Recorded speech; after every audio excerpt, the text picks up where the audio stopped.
రండి, కూర్చోండి. నన్ను రమ్మని పిలిచే అర్హత నీకు లేదు.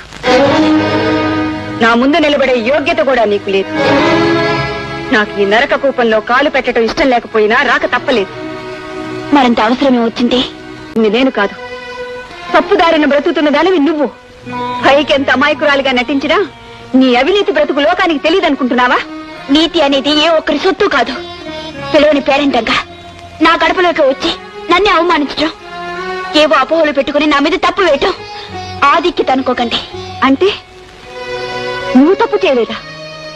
నా భర్తను వల్లో వేసుకుని మా సంసారంలో చిచ్చు పెట్టడం తప్పు కాదా? ఎంతో అన్యోన్యంగా హాయిగా బ్రతుకుతున్న ఆలుమగల్ని విడదీసి ముందు వెనకలు ఆలోచించకుండా నిందలు వేయటం సభ్యత కాదు. నిజాన్ని తెలుసుకోకుండా నోటికొచ్చినట్టు మాట్లాడటం సంస్కారం కాదు. మనసిచ్చిన వారిని తన వారిని చేసుకోవాలని తపస్సు చేయడం కూడా తప్పైతే ఒప్పులను గొప్పేమిటో